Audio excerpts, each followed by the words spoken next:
આજે ભરૂચ લોકસભાના સાંસદ મનસુખ વસાવા દ્વારા એક પત્રકાર પરિષદ કરવામાં આવી અને દર્શના દેશમુખ દ્વારા જે નિવેદન આપવામાં આવ્યું હતું તે મામલે તેમણે જવાબ આપ્યો.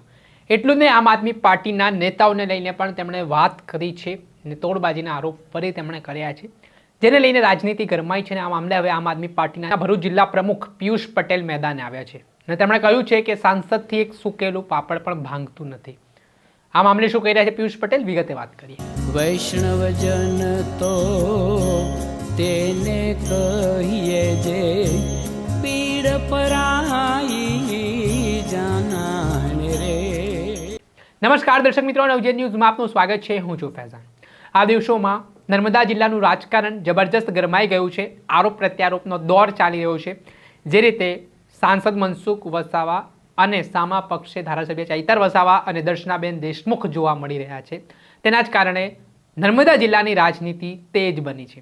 ત્યારે આજે ફરી એકવાર સાંસદ મનસુખ વસાવાએ પત્રકાર પરિષદ કરીને આપ નેતાઓ સામે પ્રહાર કર્યા, તોડબાજી સુધીના આરોપો કર્યા, જેને લઈને હવે રાજનીતિ તેજ થઈ છે. અને આને લઈને આમ આદમી પાર્ટીના ભરૂચ જિલ્લા પ્રમુખ પિયુષ પટેલની પ્રતિક્રિયા સામે આવી છે, જેમાં પિયુષ પટેલ કહી રહ્યા છે કે સાંસદના સગા સંબંધીઓ ભૂમાફિયા છે, રેતી માફિયાઓ છે, ગેરકાયદેસર પ્રવૃત્તિઓ ચલાવી રહ્યા છે ને તેઓ ખોટા આમ આદમી પાર્ટીના નેતાઓ પર આરોપ કરી રહ્યા છે. જો આવા આપના નેતાઓ હોય જે તોડબાજી કરતા હોય તો તેમની સરકાર છે, તમે તેમને જેલમાં નાખો. સાથે જ ભરૂચમાં વિકાસ કેટલો થયો છે તેને લઈને શું કહી રહ્યા છે પિયુષ પટેલ, તેમને સાંભળો. આપણી સાથે આ ભરૂચ જિલ્લાના આમ આદમી પાર્ટીના જિલ્લા પ્રમુખ પિયુષ પટેલ જોડાયા છે, તેમની સાથે વાતચીત કરીએ.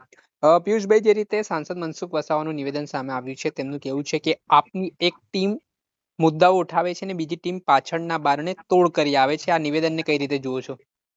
એ તો પહેલા સાંસદ મનસુખભાઈ વસાવાએ આ મુદ્દે તો વિચારવું જોઈએ કે ભાજપમાં એવા કેટલાક ભૂમાફિયાઓ, કેટલાક રેતી માફિયાઓ અને એ રેતી માફિયાઓની અંદર એમના જ સગાવાલા સંડોવાયેલા છે. એ એમને પહેલા તો વિચારવું જોઈએ. ને બીજું કે એમની ચાલુ સરકારની અંદર જ્યારે એમને મુદ્દા ઉઠાવવા પડે છે અને જો એવો કોઈ તોડપાણી કરતી હોય આમ આદમી પાર્ટીના કોઈ નેતાઓ કે આમ આદમી પાર્ટીની કોઈ બી ટીમ, તો પછી તમારી ચાલુ સરકાર છે, તમારી સત્તા છે, તો તમે એ લોકોને પકડીને જેલમાં નાખી દો. પણ જ્યારે મનસુખભાઈ વસાવાથી એમની પોતાની સરકારની અંદર શેકેલો પાપડ પણ તૂટતો ના હોય અને એવાની અંદર એ ખાલી થૂક ઉડાડવાનું જ્યારે વારે વારે કામ કરે છે, તો સાંસદ શ્રી મનસુખભાઈ વસાવા સિનિયર છે, એમને એટલી ખબર હોવી જોઈએ કે આવા બધા આરોપો કરી અને ખાલી મીડિયાની અંદર ચમકવું એ રાજનીતિ નથી કે એ સાંસદ પણ નથી. આની અંદર તમારે ગ્રાઉન્ડ લેવલ પર જે કામો નથી થતા જનતાના, એ કામો માટે તમારે જવું જોઈએ. એની અંદર જે તે અધિકારી હોય અધિકારી ઉપર એક્શન લેવી જોઈએ. તમારા જે તે વિસ્તારના જે ધારાસભ્ય છે એને તમારે ખુલ્લા પાડવા જોઈએ, નહીં કે જે આમ આદમી પાર્ટી હજી તો સમજો કે આમ આદમી પાર્ટીના કોઈ એવા કોઈ જિલ્લા પંચાયતના સભ્યો કે જિલ્લા પંચાયતની અંદર કોઈ તાલુકા પંચાયતો અમારી નથી, તો આવા તો એ કેવી રીતે એક્સેપ્ટ કરી શકે? એટલે ફેઝાનભાઈ, આમાં મેન જે સાંસદ શ્રી મનસુખભાઈ વસાવા છે એ પાયાવિહોણી વાતો કરે છે અને એમને દર વખતે ખાલી મીડિયા સમક્ષ ચમકવાનું એમને ગમે છે એવું દેખાઈ રહ્યું છે. એટલા માટે જ એ આવા બધા નિવેદનો અવારનવાર આપતા રહે છે. પિયુષભાઈ, બીજો પ્રશ્ન એવો છે કે તેમના જ પાર્ટીના એક ધારાસભ્ય તેમની સામે મોરચો ખોલીને બેઠા છે. ધરણા સુધીની તેમણે ત્યાં સુધી ચીમકી ઉચ્ચારી દીધી છે. સાંસદ વિરુદ્ધ માનહાનિના દાવા સુધીની ચીમકી એમના જ પાર્ટીના લોકો ઉચ્ચારી રહ્યા છે. તો આ નિવેદન ને આ બાબતને કઈ રીતે જોયું છે? અગાઉ પણ ચૈતરભાઈ વસાવા વિરુદ્ધની અંદર એમને ઘણા બધા સ્ટેટમેન્ટો આપ્યા છે, ઘણા બધા કાવા દાવા કરી, ખોટા કેસો કરાવી અને ચૈતરભાઈને જેલમાં નાખવાનું કાવતરું પણ આ જ સાંસદશ્રીના માધ્યમથી થયેલું છે એવું આપણે ચૈતરભાઈના નિવેદનોમાં પણ વારંવાર સાંભળ્યું છે. અગાઉ દર્શનાબેનના ઉપર પણ એમને આરોપો લગાવ્યા હતા. એમના જ પાર્ટીના ધારાસભ્યના વિરુદ્ધની અંદર એમને જ્યારે આવા બધા આક્ષેપો કરવા પડે છે, આ કેટલીક મતલબમાં આ કઈ રીતે રાજનીતિ કરી રહ્યા છે એમને પોતાને ખબર નથી. મેં કીધું એ રીતે કે મીડિયામાં અવારનવાર એમને કેવી રીતે ચમકવું, મીડિયામાં કેવી રીતે વારે વારે આવવું, બસ ખાલી એની ઉપર એમનું ફોકસ છે, એની ઉપર જ એ કામ કરી રહ્યા છે. 7 ટર્મના સાંસદ, એ સાંસદ આજે ગ્રાઉન્ડ લેવલની શું પરિસ્થિતિ છે એ પણ એમને ખબર નથી. આ મીડિયાના માધ્યમથી હું સાંસદશ્રીને કહેવા માંગુ છું કે આવે મારી જોડે, ખાલી મને 2 દિવસ આપે. ભરૂચની અંદર કેટલીક એવી જગ્યા છે કે જ્યાં આગળ આજે પણ વિકાસથી લોકો વંચિત છે. તમારી સરકારો તમને વિકાસની વાતો કરે છે, વિકાસશીલ સરકારની વાતો કરે છે.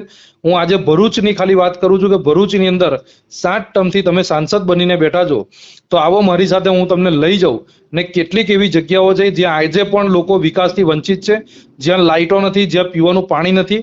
તમારા જ વિસ્તારોની અંદર, તમારા જ સરકારની અંદર આજે નલ સે જલ યોજનાની અંદર પણ કેટલાક કૌભાંડો થયા છે. આવો મારી સાથે, હું તમને લઈ જાઉં. હું આપ મીડિયાના માધ્યમથી હું સાંસદ શ્રી મનસુખભાઈ વસાવાને કહેવા માંગુ છું. આ તો ચોક્કસથી ખૂબ ખૂબ આભાર પિયુષભાઈ, તમે જોડાયા અને મહત્વપૂર્ણ સમય તમારો આપ્યો અને આ મામલે પ્રતિક્રિયા આપી. હવે સાંભળ્યા હતા આમ આદમી પાર્ટીના ભરૂચ જિલ્લા પ્રમુખ પિયુષ પટેલ. તેમણે કેટલાક સવાલો ઉઠાવ્યા છે ને 7 ટર્મથી સાંસદ છે મનસુખ વસાવા, છતાં ભરૂચના કેટલાક વિસ્તારો એવા છે કે જ્યાં હજી પણ પ્રાથમિક સુવિધા માટે લોકો વલખા મારતા હોય તેવા દાવાઓ તેમણે કર્યા છે. એટલું જ નહીં, તેમણે કહ્યું કે સાંસદથી પોતાની સરકારમાં એક પાપડ પણ તૂટતું નથી, જેને લઈને રાજનીતિ ગરમાવાની શરૂઆત થઈ છે. દર્શક મિત્રો, આવા જ નવા વિડીયો સાથે આપને માહિતગાર કરતા રહીશું, એટલે નવજીવન ન્યૂઝ જોતા રહો.